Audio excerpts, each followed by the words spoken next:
we're going to be replacing the back brakes on the Volvo with a set of Brimbos.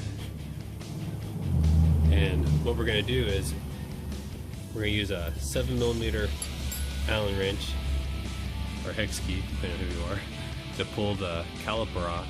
And then to pull the bracket off, you can use a 14mm socket, which we're going to get to, and then a 10mm socket to pull the bolt out so you can pull the rotor off. So to begin, you're going to pull this little cap off of this, and then that's where the first bolt is to pull the caliper itself off of here, and it makes it easier to change the brake pads and have all of that stuff coming off. So we'll pull this off and then we'll change the brake pads.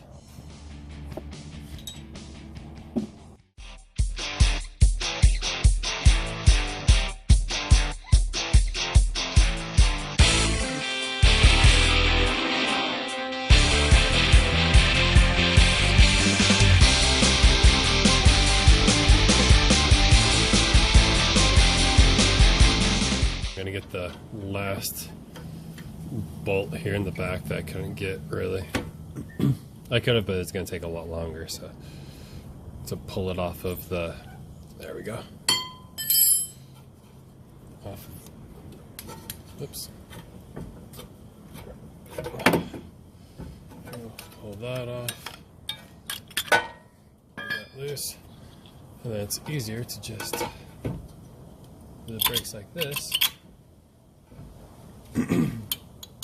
And to not have to worry about finagling with the other part. Okay, so screwdriver, stick it in here.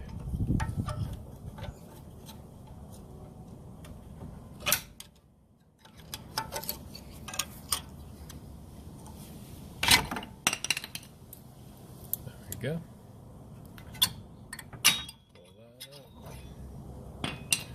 And that is how you get them removed. So this is the brakes that I got from FCP Euro, and this is what I'm going to be putting on with the Brimbos. But as you can see, it's a lot more meat on here than what was almost gone on the old one. So you can see. Oh, and these have a lifetime warranty, so whenever they wear out, I just send them back to FCP Euro and they send me a new pair, and don't have to pay for brakes anymore, which you can do that locally, but you know, it all depends on what kind you want. So we'll see how these ones work. Now we just gotta compress the piston back into the caliper. So you can just get a pair of channel locks, just squeeze on it and it'll just slowly compress it back in.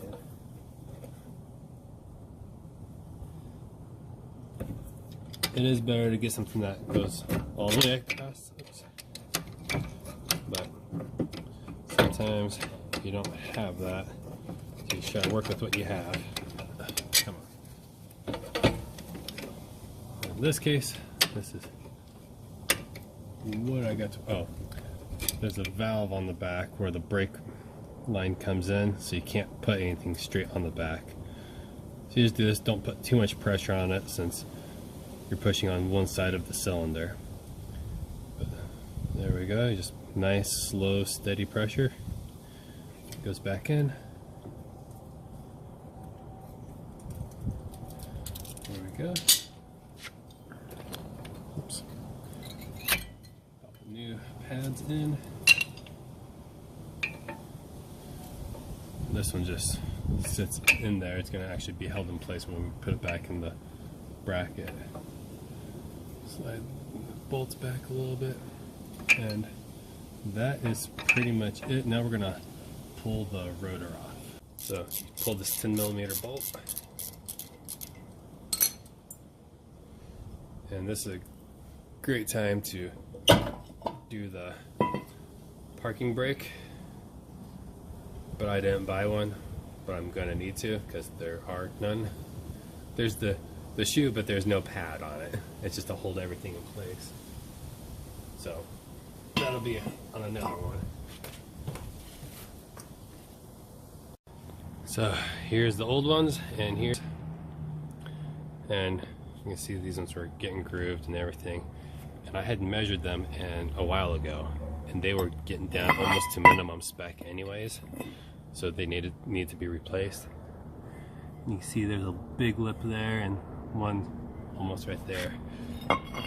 So you can definitely see how nice it is to have new ones, and we'll see how these ones do connect and everything. And also gives all the minimum thickness, 18 millimeters Brembo, and the whole thing is kind of sprayed with this little metal fleck, kind of clear coat looking stuff, so that's protected from rusting like that. Okay, so put this back up here, get it centered, bolt back in here.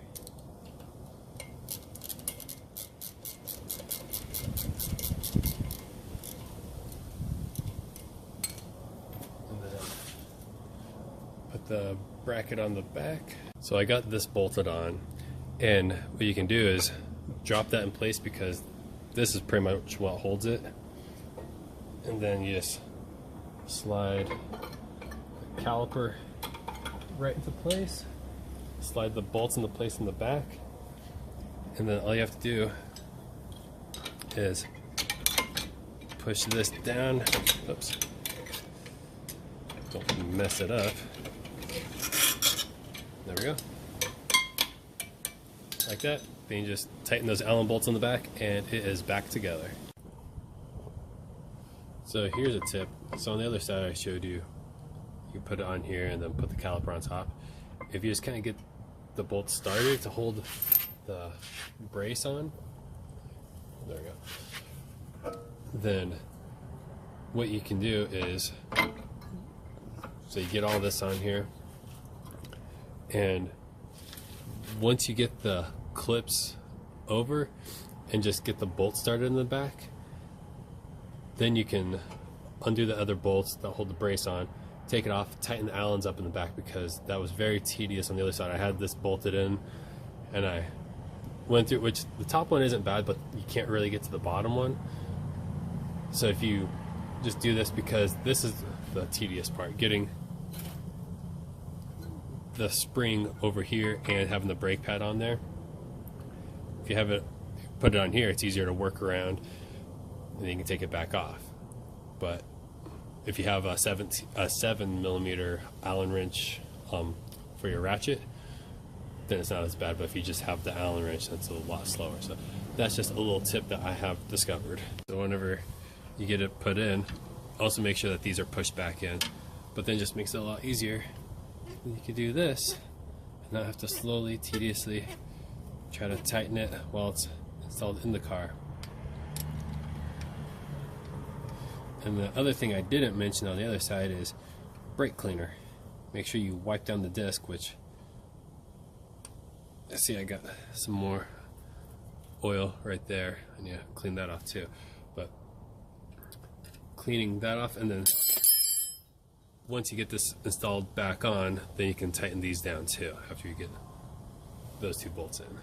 And also, whenever you're doing this, there's the reservoir, which is completely full now after pushing the calipers back, but there's also a bit of room on each side, so that's gonna close up on the brakes, and that's where you're gonna see such a big difference between the max and the minimum line, because as the brakes slowly wear out, it's gonna drop, but then when you replace the brakes, you press the calipers back, it's gonna go back up. So that's gonna be a reason why it fluctuates a lot.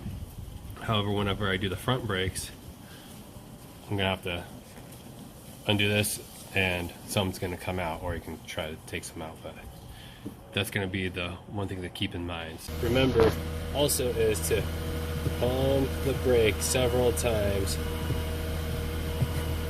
There we go. Okay. Alright. Well, one last thing to do. And this is from Brembo that comes with the rotors. A lot of people say get up to like 40 miles an hour. The speed varies depending on who says it, but then you slam on the brakes a couple of times and that sets your brakes. Notice what Brembo says. Road test the vehicle, taking care not to stab at the brakes or keep the pedal depressed for more than 3 seconds. Make certain there is no noise or vibration from the brakes. The user of the vehicle should run in the new disc and pads for at least 200 kilometers, applying the brakes gently and sparingly and without activating the ABS.